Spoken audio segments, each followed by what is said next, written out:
In 2014, 78-year-old billionaire Robert Sterling seemed to lose his memory completely, forgetting his own children's names and wandering confused through his mansion. But when he disappeared without a trace. Before we begin, make sure to like the video and subscribe for more stories like this one. His family thought they'd lost him forever. What they discovered 10 years later would change everything they believed about love, greed, and the true meaning of family. The first sign something was terribly wrong came on a Tuesday morning in March. Robert Sterling, founder of Sterling Industries and one of the wealthiest men in America, stood in his kitchen staring at a coffee maker like he'd never seen one before. His housekeeper, Maria Gonzalez, found him there 20 minutes later, still holding an empty mug with a bewildered expression. "Mr. Sterling, are you all right?" she asked gently, her voice carrying the warmth of someone who genuinely cared for this family for over a decade. Robert turned to her with eyes that seemed distant, clouded with confusion. "I'm sorry, miss. Do you work here? I can't seem to remember how this thing works." He gestured helplessly at the coffee maker. Maria's heart nearly stopped. She'd worked for the Sterling family for 15 years, had watched Robert build his empire from a modest construction company into a billion-dollar conglomerate. This man who could remember the tiniest details of complex business deals, who never forgot a name or face, was now looking at her like a complete stranger. Within hours, the Sterling mansion buzzed with concerned family members. Robert's 3 children arrived in rapid succession, each more alarmed than the last. David Sterling, the eldest at 52, burst through the front door still wearing his expensive suit from a board meeting he'd abandoned mid-presentation. "Where is he? What happened?" "He's in the library," Maria said quietly. "But David, he didn't recognize me. And when I mentioned your name, he asked who David was." David's face went pale. His father had always been sharp as a razor, sharper than David himself had ever been. The idea of Robert Sterling, the man who'd built an empire through sheer mental prowess, losing his memory was unthinkable. Jennifer Sterling Walsh arrived next, her perfectly manicured hands shaking as she removed her designer sunglasses. At 48, she'd inherited her father's business acumen, but had chosen to focus on her art gallery instead of the family company. "This has to be some kind of mistake," she whispered to David. "Dad was fine last week at dinner." The youngest, Michael Sterling, showed up an hour later in his typical casual attire, jeans and a t-shirt that probably cost more than most people's monthly salary. At 45, he'd never shown much interest in the family business, preferring to live off his trust fund while pursuing various hobbies and relationships.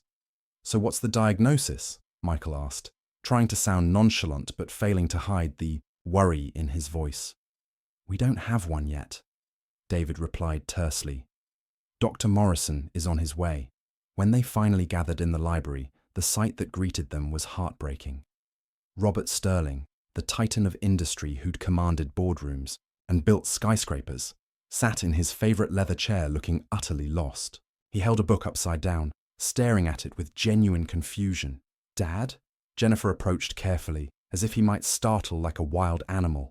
Robert looked up, his eyes focusing on her face with obvious effort. "You're very pretty, dear. Do." "I know you!" Jennifer's composure cracked, tears streaming down her face. "Dad, it's me. It's Jennifer, your daughter." A flicker of something passed across Robert's features. Confusion, frustration, maybe even fear. "I have a daughter."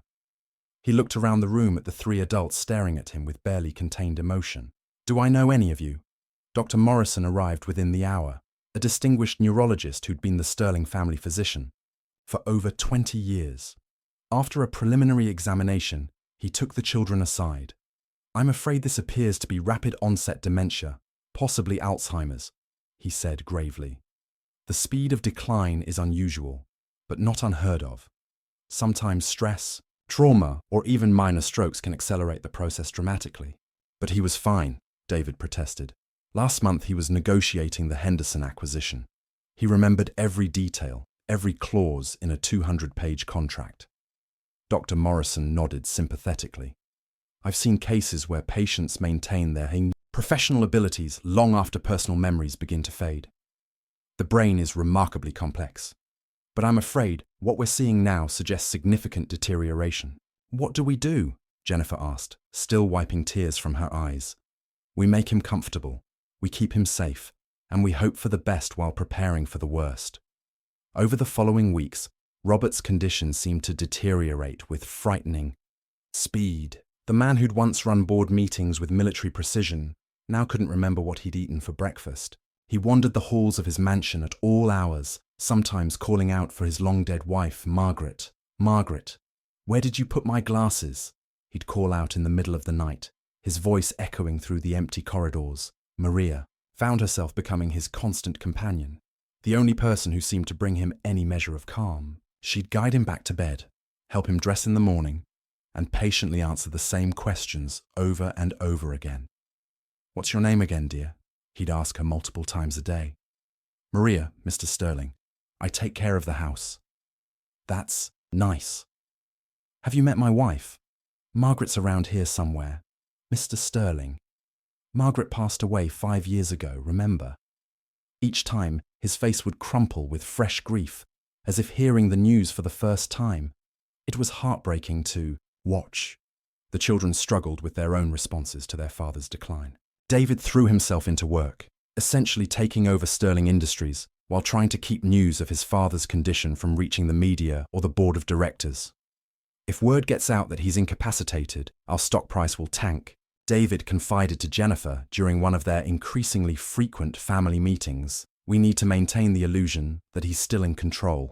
Jennifer had hired round-the-clock nurses to supplement Maria's care, but Robert seemed agitated by strangers. He was most calm with Maria, followed by Jennifer herself, though he rarely remembered her name for more than a few minutes at a time.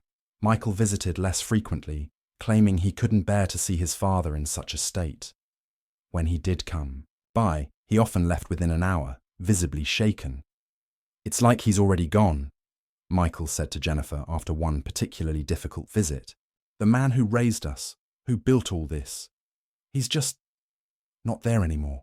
But it was Maria who began to notice something odd about Robert's condition. During her years of caring for her own grandmother, who'd suffered from Alzheimer's, she'd learned to recognize the patterns of the disease. Robert's behavior was different, inconsistent in ways that didn't quite fit. Sometimes she'd catch him staring out the window with an expression that seemed too focused, too aware. When she'd approach, he'd immediately return to his confused state. But those moments of clarity troubled her. One morning, she found him in his study, standing before his massive safe. The door was slightly ajar. Mr. Sterling. What are you doing? He turned, looking startled and confused. Oh, hello, dear. I thought I heard something. Do you know what this big box is for? Maria looked at the safe, its digital lock, clearly indicating it had been recently opened.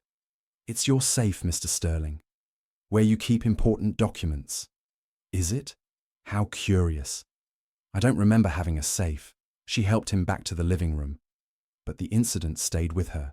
Robert's safe required a complex 8-digit code that even his children didn't know. How could a man who couldn't remember his own children's names possibly remember that combination? As autumn arrived, Robert's condition created an unexpected dynamic in the Sterling household. With their father essentially incapacitated, the 3 Sterling children found themselves in a delicate dance around the question of inheritance and control. David had assumed de facto control of Sterling Industries, making decisions in his father's name and forging his signature on necessary documents. It was technically fraud, but the family lawyer, Harrison Webb, had advised them it was the only way to keep the company functioning. We need to get power of attorney formalized, Harrison told them during a family meeting in November. If your father's condition continues to deteriorate, we'll need legal authority to act on his behalf. What about his will? Michael asked, speaking up for the first time during the meeting.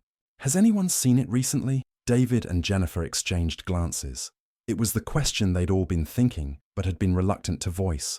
Dad always kept his estate planning very private, Jennifer said carefully. Even when Mum was alive, he never discussed the details with us. Well, maybe it's time we found out, Michael said, his casual demeanor not quite masking his interest. If he's not capable of making decisions anymore. Michael, Jennifer snapped. He's not dead. He's sick. I'm not saying we should kill him off, Michael protested. "I'm saying we need to know what his wishes are.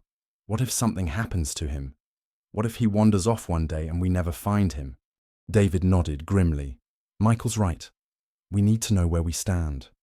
Harrison cleared his throat. "I can tell you that your father updated his will approximately 6 months ago. He came to my office personally and spent considerable time revising it. But he insisted on maintaining complete confidentiality, even from me regarding certain details." "What do you mean?" David asked. "He sealed portions of the will himself. I have the document, but parts of it are in sealed envelopes with instructions that they're only to be opened under specific circumstances." Jennifer frowned. "What kind of circumstances?" "I'm not entirely certain. The instructions were unusual. He mentioned something about when the test is complete, but he wouldn't elaborate." The siblings sat in uncomfortable silence, each lost in their own thoughts about what their father might have been planning. Meanwhile, upstairs, Robert sat by his bedroom window watching his children's cars in the driveway. To anyone observing him, he appeared to be staring blankly into space, lost in the fog of dementia. But behind those seemingly vacant eyes, a sharp mind was cataloguing every conversation, every interaction, every moment of genuine care or calculated greed. Maria brought him his afternoon tea, setting it down gently beside him. "Thank you, dear," he said softly. "You're very kind to an old fool like me." "You're not a fool, Mr. Sterling. You're just tired." He looked at her with what seemed like genuine affection. "Do you have children, Maria?" "Yes, sir. 2 sons. They're grown now, with families of their own." "You must be very proud." "I am. They're good men. They call me every week, visit when they can." Robert nodded slowly. "Family is important, isn't it? The most important thing there is." After Maria left, Robert continued his vigil at the window. He'd been watching his family for 8 months now, studying them in ways he never had when he was supposedly well. The results were illuminating and deeply troubling. David visited twice a week, always with paperwork that needed to be signed, always with updates about company business that Robert was supposedly too confused to understand. During these visits, David spoke to him like a child, with exaggerated patience and barely concealed frustration. Jennifer came more often, bringing flowers or books, trying to engage him in conversation about the past. But even her visits felt performative, as if she were playing the role of the dutiful daughter rather than genuinely connecting with him. Michael's visits were the most telling. He'd arrive with apparent reluctance, spend most of his time on his phone, and leave as quickly as possible. When he did interact with Robert, it was with obvious discomfort and impatience. Only Maria seemed to treat him with genuine kindness, not because she expected anything in return, but simply because it was who she was. Winter brought the first real crisis. During a particularly heavy snowstorm in January 2015, Robert disappeared from his bedroom sometime during the night. Maria discovered his absence when she brought his morning medication, finding his bed empty and the window cracked open. "He's gone," she called to the night nurse, her voice tight with panic. "Mr. Sterling is gone." The Sterling children arrived within hours, despite the treacherous road conditions. David took charge immediately, organizing search parties and calling the police. "How could this happen?" he demanded of the night nurse. "You were supposed to be watching him." "I checked on him at 2 a.m., the nurse protested. "He was sleeping peacefully. I had no reason to think—" "Well, obviously you were wrong," David snapped. The police arrived with search dogs, and soon the mansion was swarming with activity. Officers searched every room, every closet, every possible hiding place. The dogs picked up Robert's scent leading from his bedroom window to the edge of the property, where it mysteriously vanished. "It's like he just disappeared into thin air," the lead detective told the family. "The snow should have preserved his tracks, but there's nothing beyond the tree line." Jennifer was beside herself with worry. "He's 78 years old, he's confused, and it's below freezing out there. If we don't find him soon—" "We'll find him," David said grimly, but his confidence was clearly shaken. The search continued for 3 days. Helicopters swept the surrounding forest, volunteers combed through miles of wilderness, and local news stations broadcast Robert's photo every hour. Sterling Industries' stock price began to fluctuate wildly, as rumors spread about the founder's condition. On the third night, Robert simply reappeared. Maria found him in the kitchen at dawn, sitting at the breakfast table in clean clothes, warming, his hands around a cup of coffee. He looked up at her with apparent confusion. "Good morning, dear. I hope you don't mind that I helped myself to some coffee. I was quite cold." Maria stared at him in shock. "Mr. Sterling? Where have you been? Everyone's been looking for you." "Looking for me? That's odd. I've been right here, haven't I?" Within minutes, the house was in chaos again as family members and police officers gathered in the kitchen. Robert submitted to medical examination with bemused cooperation, insisting he felt fine and couldn't understand why everyone was so upset. "I don't remember leaving," he told the detective. "Are you sure I was gone? I feel like I've been sleeping in my own bed all along." The police found no evidence of where he'd been for 3 days. His clothes were clean, he was well fed and hydrated, and he showed no signs of exposure to the elements. It was as if he'd been cared for somewhere safe and warm, then returned home. "Could someone have taken him?" Jennifer asked the detective privately. "Maybe someone who knew about his condition." "It's possible," the detective admitted. "But why would they return him? And why wouldn't he remember anything about it?" David was more pragmatic in his concerns. "We need better security," he told Jennifer and Michael after the police had left. "If he can wander off like that, if someone can just take him, maybe we should consider a care facility," Michael suggested. "Somewhere with proper security, trained staff." "Absolutely not," Jennifer said firmly. "He belongs here, in his own home." "Jennifer, be realistic," David argued. "We can't watch him 24 hours a day. What if next time?" Their argument was interrupted by Maria, who appeared in the doorway looking troubled. "Excuse me," she said quietly, "but I think you should see something." She led them to Robert's study, where she opened the desk drawer.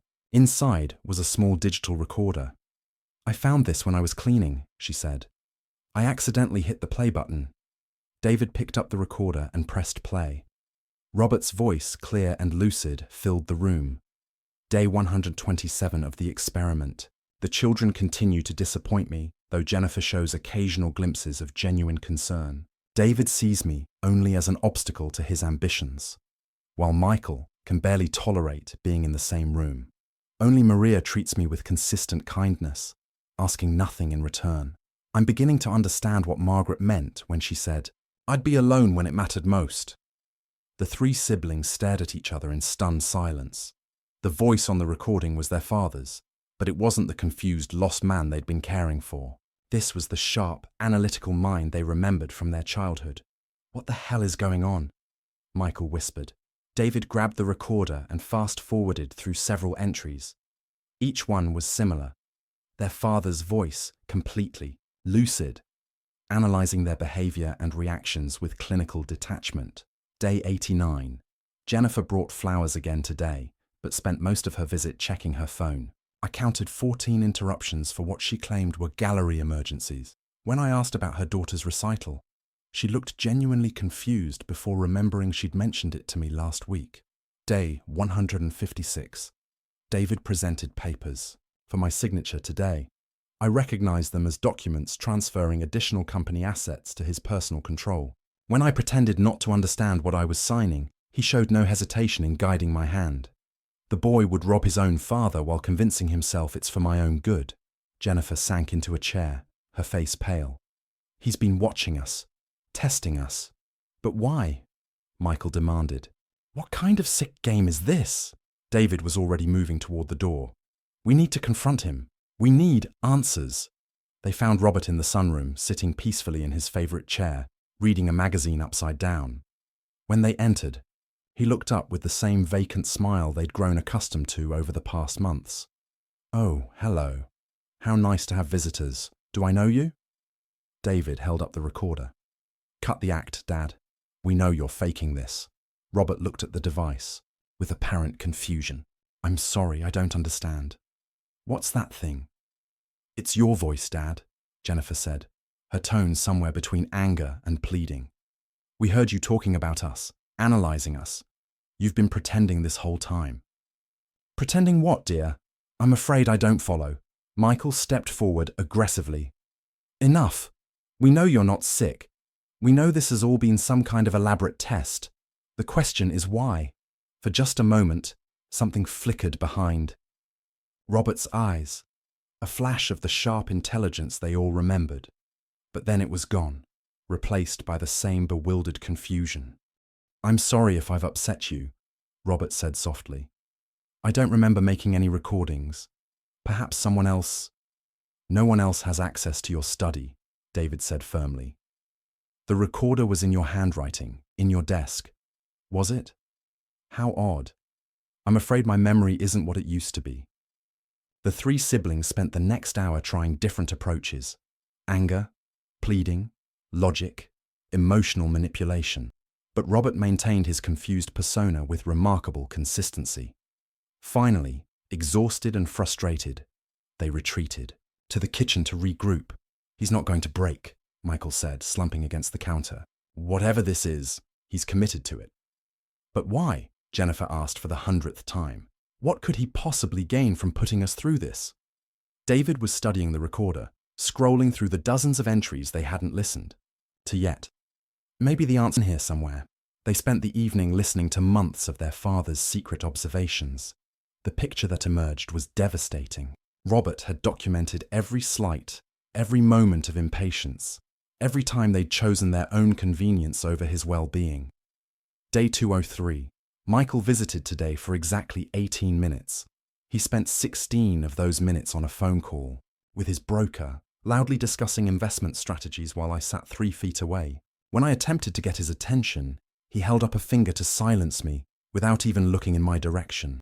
Day 178. Jennifer cancelled our planned lunch to attend a gallery opening she'd forgotten about. This is the 4th such cancellation in 6 weeks. She rescheduled for next week sometime, but didn't specify when. She used to say I was the most important person in her life. Day 245. David brought documents again today. Among them was a power of attorney form giving him complete control over my medical decisions. When I hesitated to sign it, he explained very patiently that it was just a precaution and that I probably wouldn't understand the legal language anyway. I signed it while wondering if this is how it feels to be betrayed by your own child. By the time they finished listening, all 3 siblings were in tears. The recordings painted a picture of a lonely, forgotten old man being systematically dismissed and manipulated by the people who should have loved him most. "We need to talk to him again," Jennifer said, wiping her eyes. "He needs to know we heard this, that we understand." But when they returned to the sunroom, Robert was gone. This time, there was no storm to explain Robert's disappearance. The security system showed him walking calmly out the front door at 11:47 p.m., but the cameras lost track of him at the edge of the property. Unlike his previous disappearance, this time he took a small suitcase. "He planned this," David said, staring at the security footage for the 10th time. "Look at how deliberately he moves. He knows exactly where he's going." Maria was distraught. "I should have stayed with him tonight. After you found those recordings, I could see he was upset, even though he was trying to hide it." "This isn't your fault," Jennifer assured her. "If anything, you're the only one who's been treating him with genuine kindness." The police response was different this time. Detective Ray Morgan, who'd handled the previous case, listened to excerpts from the recordings with a troubled expression. "So your father has been pretending to have dementia for nearly a year?" he asked. "It appears that way," David admitted reluctantly. "And you believe he's disappeared voluntarily?" "We don't know what to believe anymore," Jennifer said. "Detective," Morgan closed his notebook, "I'm afraid this changes things significantly. If your father is mentally competent and chose to leave, he has every right to do so, unless you have evidence of foul play." "But he's 78 years old," Michael protested. "Anything could happen to him out there. Sir, plenty of 78-year-olds live independently. If he's as sharp as these recordings suggest, he's probably quite capable of taking care of himself." The police filed a missing persons report, but it was clear their investigation would be less intensive this time. Robert Sterling had apparently chosen to disappear, and that was his prerogative. The family was left with more questions than answers. They searched his study thoroughly, looking for clues about where he might have gone. His passport was missing, along with a significant amount of cash from his safe. Credit card records showed no activity, suggesting he was paying for everything in cash to avoid being traced. "He could be anywhere," David said during a family meeting 3 days after the disappearance. "He has access to enough money to disappear completely if he wants to." "But why?" Jennifer asked. "What was the point of all this?" Harrison Webb, the family lawyer, had been unusually quiet during their discussions. Finally, David turned to him directly. "Harrison, you knew him better than anyone outside the family. Do you have any idea what he's thinking?" Harrison hesitated, clearly uncomfortable. "Your father was a very complex man," he said carefully. "He believed strongly in personal responsibility in earning what you received. He often said that too much wealth could corrupt people if they didn't understand its value." "Are you saying he disapproved of us?" Michael asked. "I'm saying he was concerned about the effect his wealth might have on your character. He wanted to be sure his legacy would be preserved by people who truly understood its importance." Jennifer leaned forward. "Harrison, do you know what's in his will?" Harrison nodded slowly. "Some of it, but as I mentioned before, there are sealed portions that are only to be opened under specific circumstances." "What circumstances?" David demanded. "One of them is his death. Another is his permanent disappearance, defined as being missing for 10 consecutive years. The room fell silent as the implications sank in. 10 years? Michael whispered. "Your father was very specific about that time frame. He said it would be long enough to reveal people's true characters." David stood up abruptly, pacing to the window. "So we're supposed to wait 10 years to find out what he's planned? 10 years of wondering if he's alive or dead? I'm afraid that appears to be his intention, yes." Jennifer buried her face in her hands. "This is insane. Why would he put us through this?" But even as she asked the question, she suspected she knew the answer. The recordings had made it clear that their father felt neglected, dismissed, and taken for granted. This elaborate disappearance was either revenge or a test. Possibly both. The months following Robert's disappearance were unlike anything the Sterling family had ever experienced. David struggled to maintain control of Sterling Industries while fending off questions from the board of directors and major shareholders. The official story was that Robert had decided to take an extended private vacation, but rumors persisted about his true condition and whereabouts. "We need to make some kind of announcement," David told his siblings during one of their increasingly tense family meetings. "The speculation is starting to affect our stock price." "What are we supposed to say?" Michael asked. "That our father is playing an elaborate game of hide and seek." Jennifer had been largely silent during recent meetings, spending most of her time going through old family photos and home videos.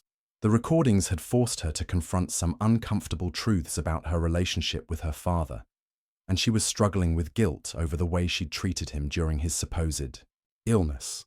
"I keep thinking about all the times I cut visits short," she told Maria one afternoon as they sat in Robert's empty study. "All the times I was more concerned with my phone than with him." Maria nodded sympathetically. "Mr. Sterling understood that you were busy.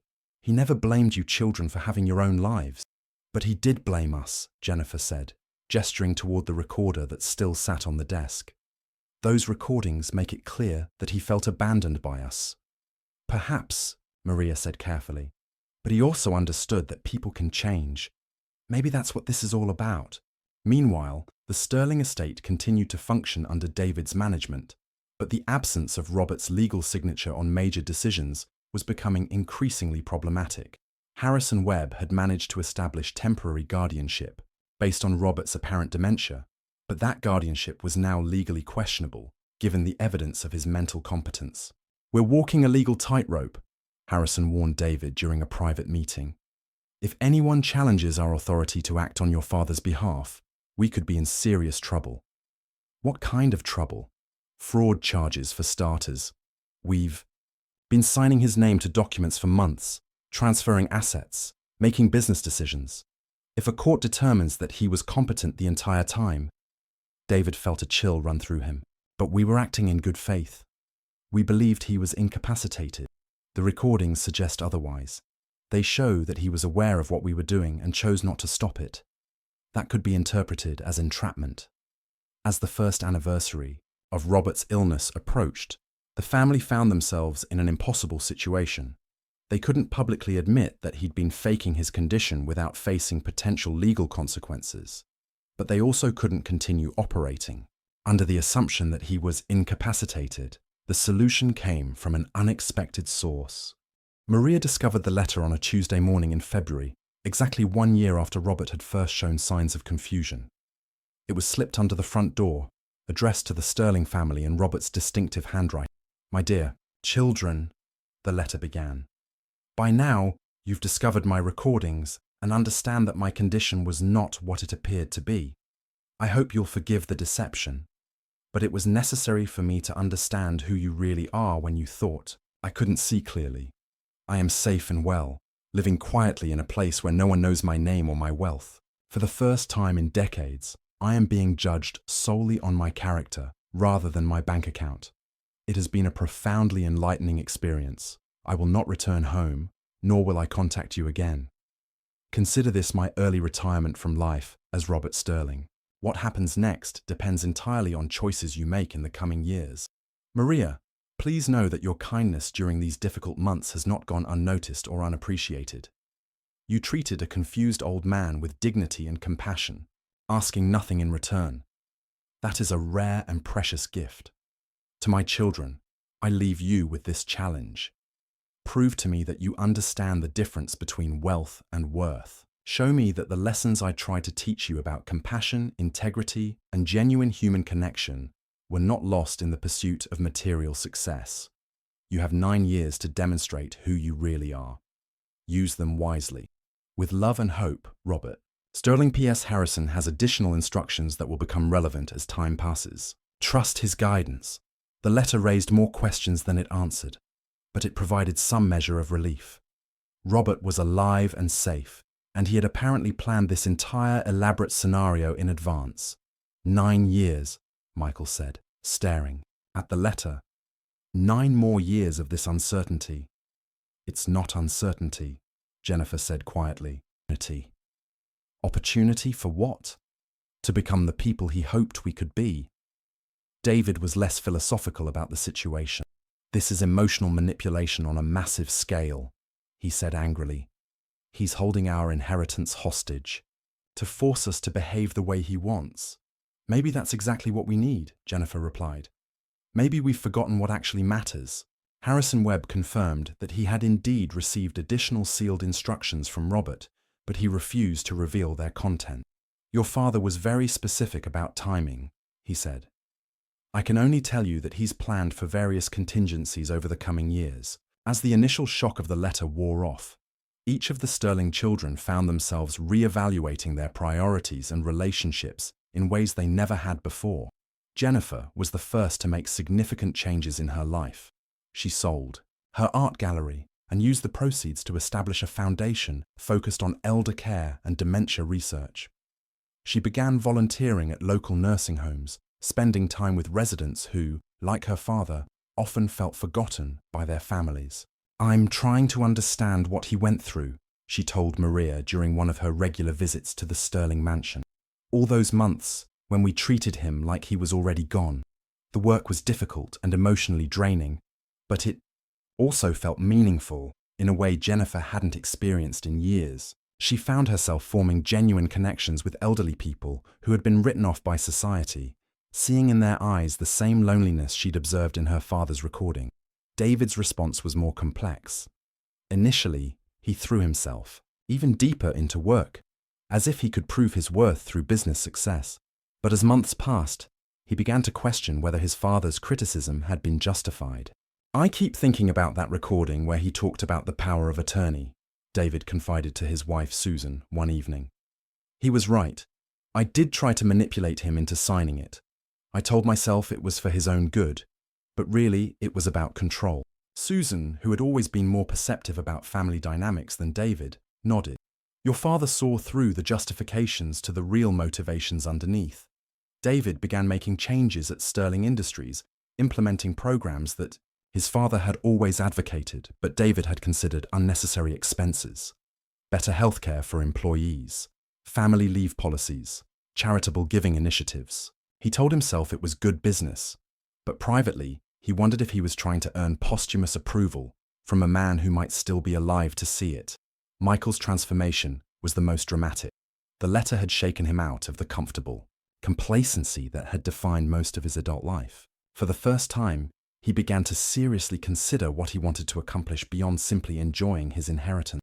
He started working with disadvantaged youth, using his trust fund to establish mentorship programs and educational opportunities.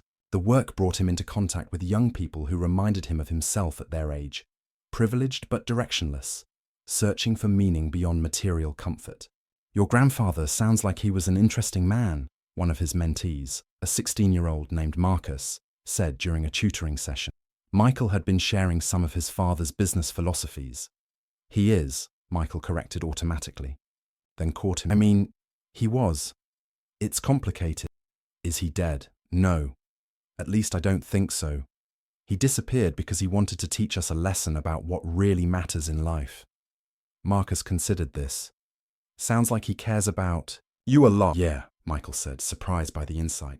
"I think maybe he does." 3 years after Robert's disappearance, strange things began happening around the Sterling family. Small acts of kindness were acknowledged with anonymous gifts. Charitable donations were matched by mysterious benefactors.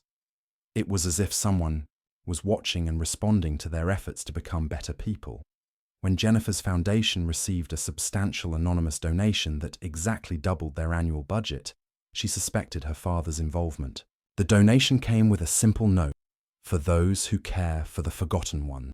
David experienced something similar when Sterling Industries' new employee wellness program was featured in a business magazine.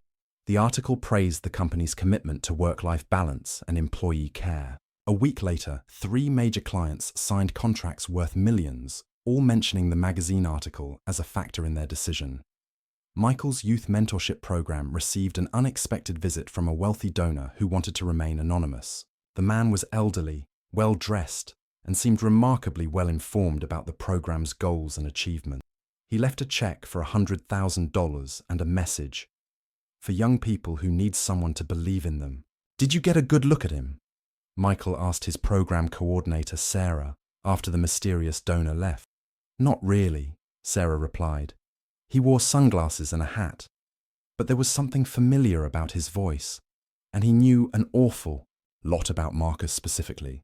Asked how his grades were improving, whether he was still interested in engineering. Michael felt a chill of recognition.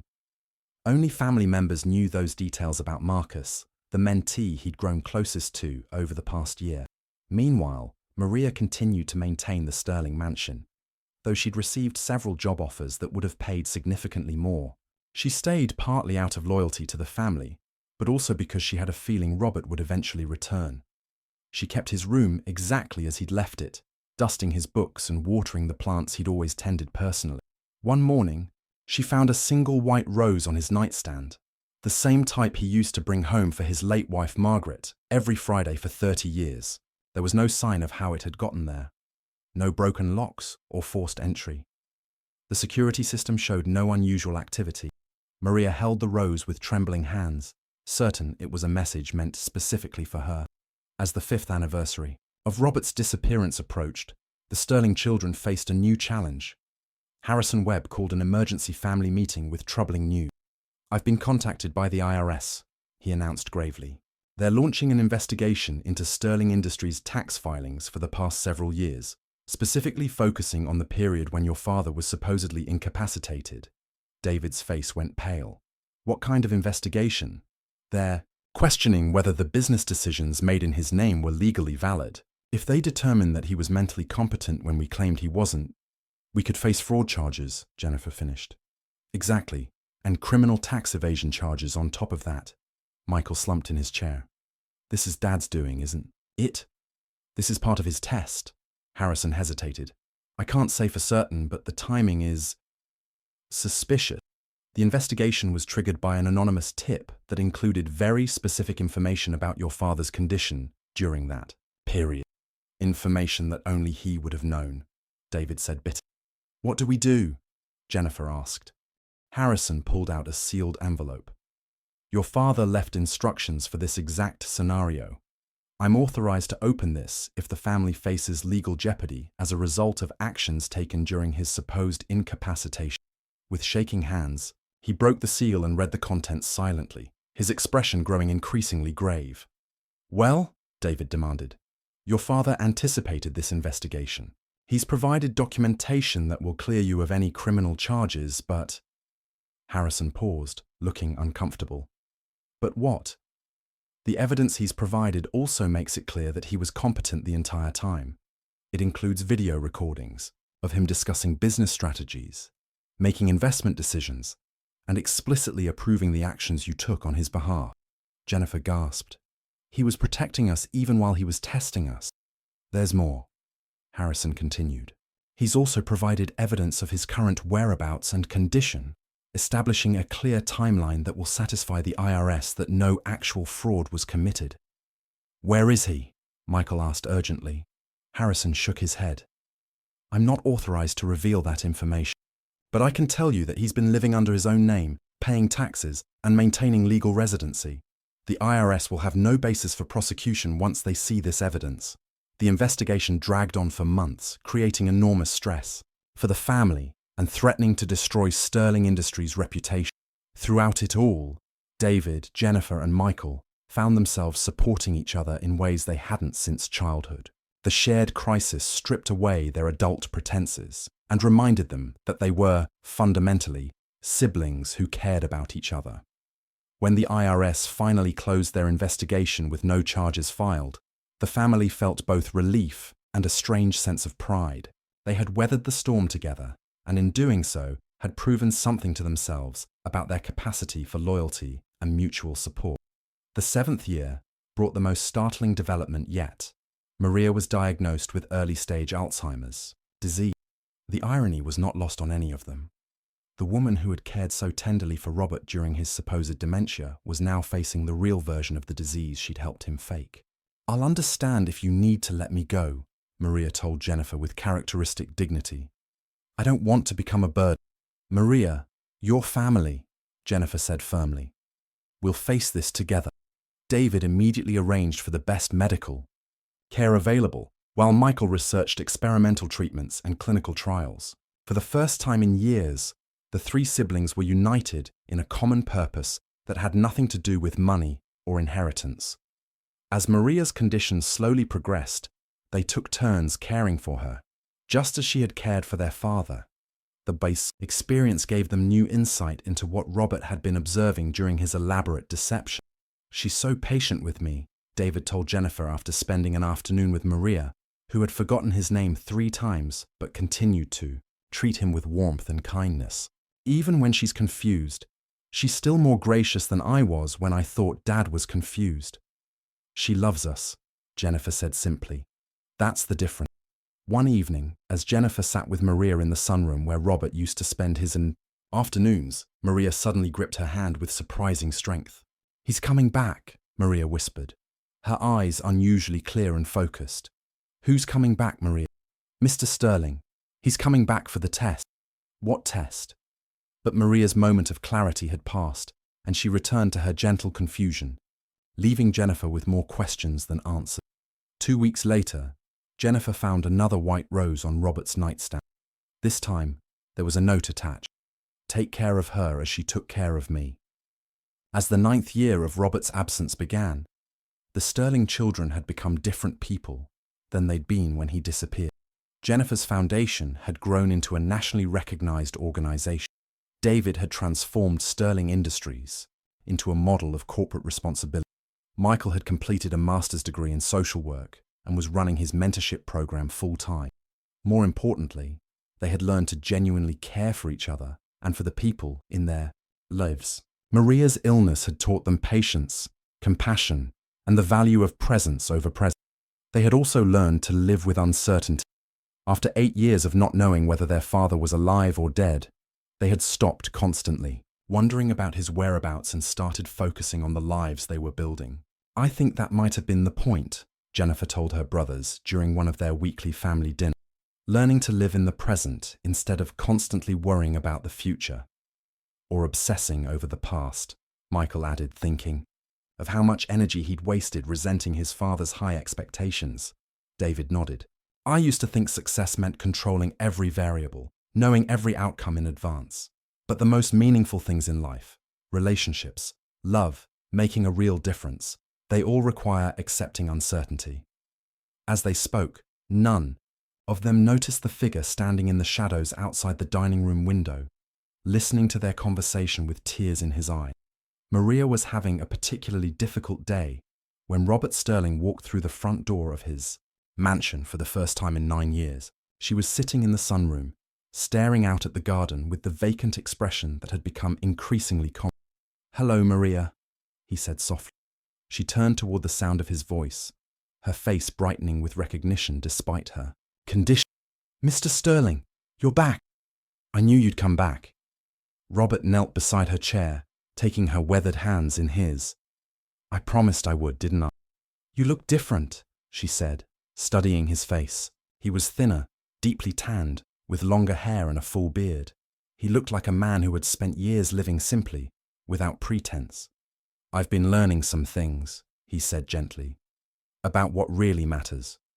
"Your children," Maria said, with sudden clarity. "They've been taking care of me, just like I took care of you." "I know," Robert said, his voice thick with emotion. "I've been watching." Jennifer found them there an hour later when she arrived for her daily visit with Maria. She stopped in the doorway, certain she was hallucinating. "Dad." Robert stood slowly, facing his daughter for the first time in 9 years. Jennifer looked older, more mature, but there was something else different about her, a depth and compassion that hadn't been there before. "Hello, Jennifer." For a moment, neither of them moved.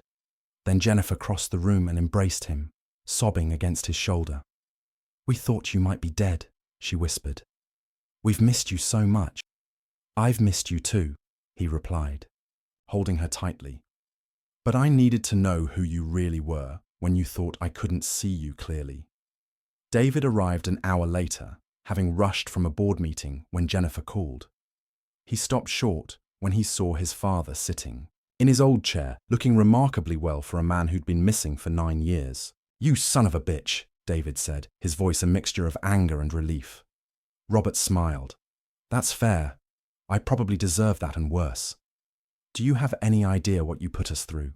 The investigation, the uncertainty, the opportunity to become better people," Robert suggested gently. David's anger deflated as he saw the truth in his father's eyes. "You were testing us the whole time. I was giving you the chance to show me who you really are when the stakes matter." Michael arrived as the sun was setting, completing the family reunion. His reaction was the most emotional. He collapsed into a chair and wept openly, overwhelmed by years of suppressed grief and guilt.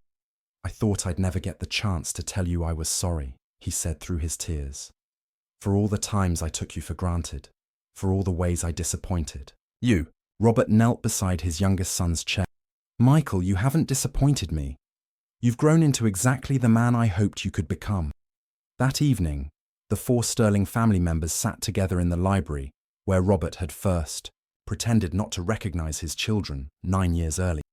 Maria had been settled comfortably in her room with her evening caregiver, peaceful and content after Robert's return.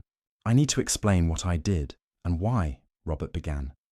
"But first, I want you to know that every moment of the past 9 years has been the hardest thing I've ever done. Staying away from my children, watching from a distance as you struggled, with questions I could have answered. It went against every instinct I had as your father." "Then why did you do it?" Jennifer asked. Robert was quiet for a long moment, gathering his thoughts. "Because I was dying." The words hit the room like a physical blow. "What?" David whispered. 3 months before I began my illness, I was diagnosed with pancreatic cancer. The doctors gave me 6 months to live, maybe a year with aggressive treatment." Jennifer gasped. "But you look healthy." "I am, surprisingly.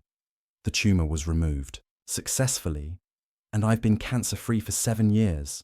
But at the time, I thought I was dying, and I was terrified by what I saw in my children." He stood and walked to the window, looking out at the gardens where he'd once walked with his late wife. Your mother and I always worried that our wealth would corrupt you, that you'd never learn to value relationships over money or understand the responsibility that comes with privilege. When I thought I was dying, I realized that my fears had come true. Dad, Michael started to protest. Let me finish, Robert said gently. David, you were so focused on business success that you rarely called unless you needed something. Jennifer, you were kind but distracted, always rushing off to something more important. Michael, you seemed to view me as an ATM rather than a father. The truth of his words hung heavy in the air. I could have simply died and left you my money, hoping you'd figure out how to use it wisely. Or I could give you the chance to discover who you really were, when wealth wasn't the primary factor in our relationship. So you faked dementia, David said. I created a scenario where I needed care rather than providing it, where I was vulnerable rather than powerful. I wanted to see how you'd treat someone who couldn't give you anything in return. Robert returned to his chair, looking at each of his children in turn. The results were mixed, initially. But then something beautiful began to happen. You started to change, to grow, to become the people I always knew you could be. You've been watching us, Jennifer asked. Robert nodded. I've been living about 40 miles from here, in a small town where nobody knows Robert Sterling exists. I go by Bob Stevens now. I teach woodworking at the local community college and volunteer at a homeless shelter. Michael shook his head in amazement. You gave up everything. I gave up the trappings of wealth, but I gained something far more valuable. The knowledge that my children are good people who will use their inheritance wisely. Our inheritance? David asked. Which brings me to the final part of my test, Robert said, his expression growing serious again. Robert pulled out a thick manila envelope and placed it on the coffee table between them. This contains my actual will, written just before I disappeared 9 years ago. Harrison has been holding a decoy version all this time. David leaned forward. What does it say? It offers each of you a choice, Robert replied. You can take your expected inheritance, 1/3 of my estate, approximately $800 million each, and continue living as you have been. Or, Jennifer prompted, or you can choose to use your inheritance to continue and expand the work you've been doing. The foundations, the programs, the changes you've made. You can dedicate your lives to making a real difference in the world. Michael frowned. What's the difference? We could take the money and then use it for good cause. Robert smiled. The difference is in the structure. If you choose the philanthropic path, the money goes into irrevocable trusts that you'll manage, but never personally own. You'll receive generous salaries for your work, but the bulk of the wealth will be dedicated permanently to helping others. And if we choose the traditional inheritance? David asked. Then you get the money with no strings attached. And I'll know that despite everything you've learned, you're still primarily motivated by personal gain. The siblings looked at each other, then back at their father. How long do we have to decide? Jennifer asked. 24 hours, Robert replied. And you have to decide individually. You can't consult with each other or try to coordinate your choice. What happens if we don't all make the same choice? Michael asked. Robert's expression grew somber. Then the family splits apart permanently. Those who choose the philanthropic path will work together. Those who choose the inheritance will receive their money and forfeit any claim to the rest of the estate. Dad, that's... David started. That's the final test, Robert said firmly.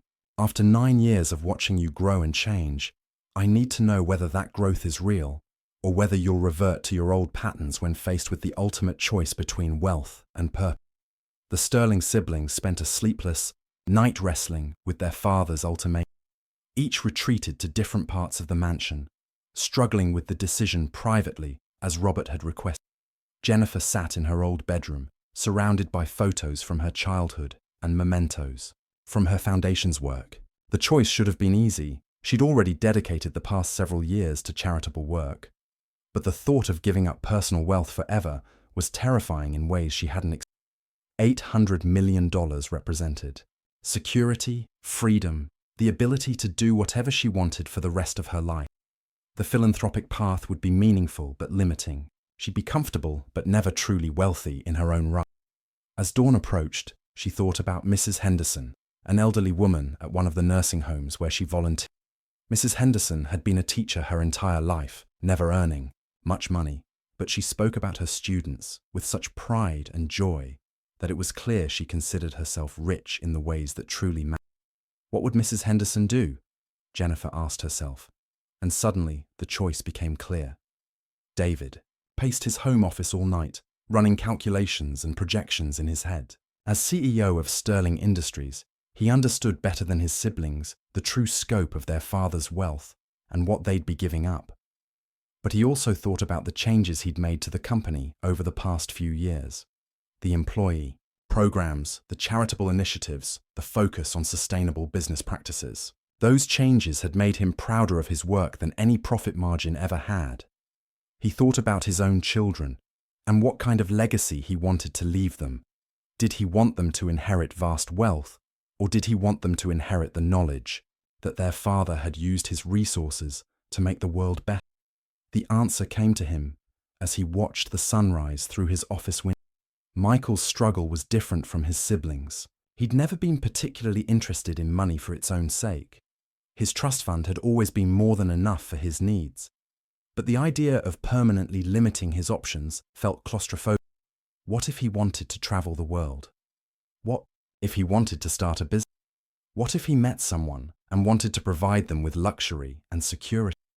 But then he thought about Marcus and the other young people he'd mentored over the years. He remembered the pride in Marcus's eyes when he'd been accepted to college, the gratitude in his voice when he'd called to share the news of his first job. Michael realized that the most fulfilling moments of his adult life had come from helping others achieve their dreams, not from pursuing his own plans.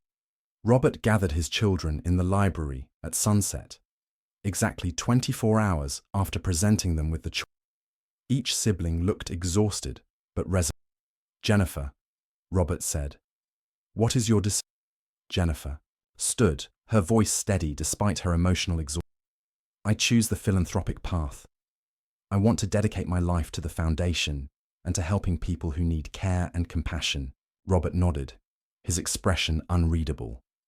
David cleared his throat. "I choose the philanthropic path as well. I want to transform Sterling Industries into a model of responsible business practices and use its profits to create opportunities for others." Michael smiled for the first time in 24 hours. "The philanthropic path. I want to expand the mentorship programs and help young people who are struggling to find their way." Robert looked at his 3 children, and for the first time since his return, he allowed his emotions to show. Tears streamed down his face as he stood and embraced each of them in turn. "I am so proud of you," he whispered. "So incredibly proud." "Dad," Jennifer said, "what would have happened if one of us had chosen them?" Robert wiped his eyes and composed. "Then that person would have received their inheritance and been asked to leave. The remaining siblings would have continued with the philanthropic work." "And if we'd all chosen the money?" David asked. Robert's expression grew sad. "Then I would have known that I'd failed as a father, and the entire estate would have gone to charity. You would have received nothing," Michael gasped. "You would have disinherited all of us?" "I would have concluded that you weren't ready for the responsibility that comes with wealth," Robert replied. "But that didn't happen. You proved that you've learned what I spent years trying to teach you, that true success comes from using your advantages to lift others up." 6 months later, the Sterling family had transformed their approach to wealth and legacy in ways that would have seemed impossible 9 years earlier. Jennifer's foundation had expanded internationally, providing care and support for elderly people in underserved communities around the world. She traveled frequently, but always returned home to spend time with Maria, whose condition had stabilized somewhat with access to experimental treatments funded by the foundation. David had restructured Sterling Industries as a B corporation, legally requiring the company to balance profit with social and environmental impact. The company's stock price had actually increased as investors recognized the long-term value of sustainable business practice. Michael's mentorship programs had grown into a network of youth development centers across. Marcus, his first mentee, had graduated college and was now working for the program. helping other young people navigate the challenges Michael himself had once faced. Robert had moved back into the family mansion, but not as the patriarch returning to reclaim his throne. Instead, he worked alongside his children as an equal partner in their philanthropic efforts, finally experiencing the collaborative relationship with them that he'd always hoped. "I have something to confess," Robert told his children during one of their weekly family. "The past 9 years weren't just a test for you. They were a test for me as well." "What do you mean?" Jennifer asked. "I had to learn whether I could let go of control and trust you to make your own choice. Whether I could love you for who you are, rather than trying to force you to become who I thought you should." David smiled. "And what was your conclusion?" "That the best gift a parent can give their children isn't wealth or security," Robert replied. "It's the confidence to know they can create their own meaningful lives." Maria, who had been quietly listening to the conversation, suddenly spoke up with unusual clarity. "Mr. Sterling, you came back just like you promised." "Yes, Maria. I came back because this is where I belong." "And your children," she continued. "They're good people. They take care of the people they love." Robert reached over and squeezed her hand. "Yes, they are. They learned that from you." On the 10th anniversary of Robert's first illness, the Sterling family held a celebration that would have been unimaginable a decade earlier. The event wasn't about wealth or business success. It was about the lives they'd touched and the differences they'd made. Marcus gave a speech about how the mentorship program had changed his life, introducing his own mentees to the Sterling family. Representatives from Jennifer's foundation shared stories of elderly people who'd found dignity and care in their final years. Sterling Industries employees spoke about how the company's new policies had allowed them to balance work with family life. "10 years ago, I thought I was dying," Robert told the assembled crowd. "In a way, I was." The old Robert Sterling, the man who measured success only in dollars and market share, did die during those months when I pretended to lose my memory. He looked at his children, who stood together near the front of the crowd. What was reborn was something better, a father who learned to trust his children, a man who discovered that the most valuable things in life can't be counted or contained in a bank account. Later that evening, after the guests had gone home, the Sterling family gathered in Robert's study. Harrison Webb was there as well, carrying a final envelope that Robert had entrusted to him years earlier. "There's one more thing," Robert said. "One final piece of this puzzle that I need to share with you." Harrison handed him the envelope, which Robert opened carefully. "This is a letter I wrote to myself 10 years ago, when I thought I was dying and began planning this elaborate test. I sealed it and asked Harrison to give it back to me only if my children passed the final test." He unfolded the letter and read silently for a moment, his eyes growing. "What does it say?" Michael asked gently. Robert cleared his throat and began to read. "If you are reading this, it means your children have chosen love over money, purpose over privilege, and family over fortune. It means they have become the people Margaret always believed they could be. And it means you can finally forgive yourself for all the ways you failed them when they were young." His voice broke slightly as he continued.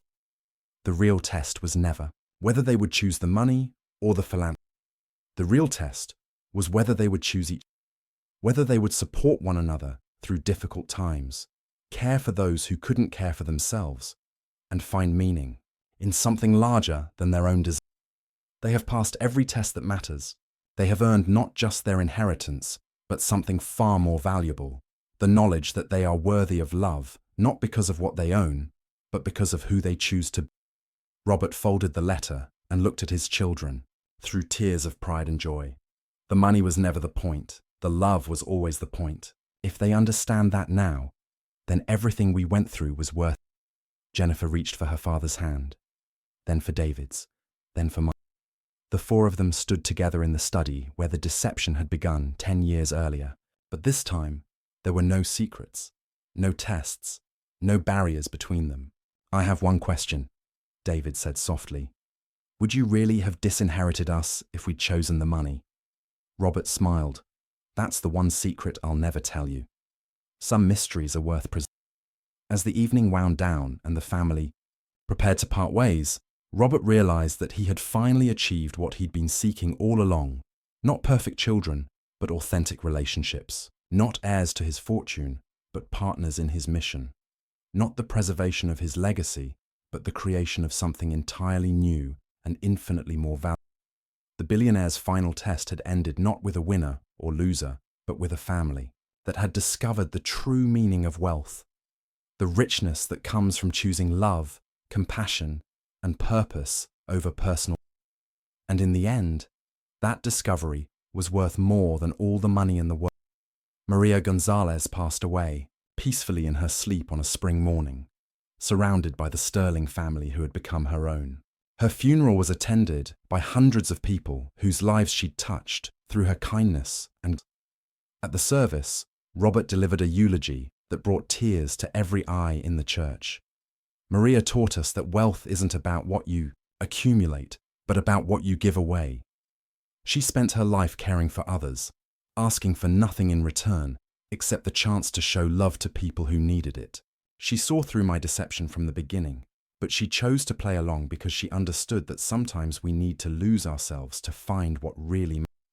Maria knew that the confused old man she was caring for wasn't really confused at all.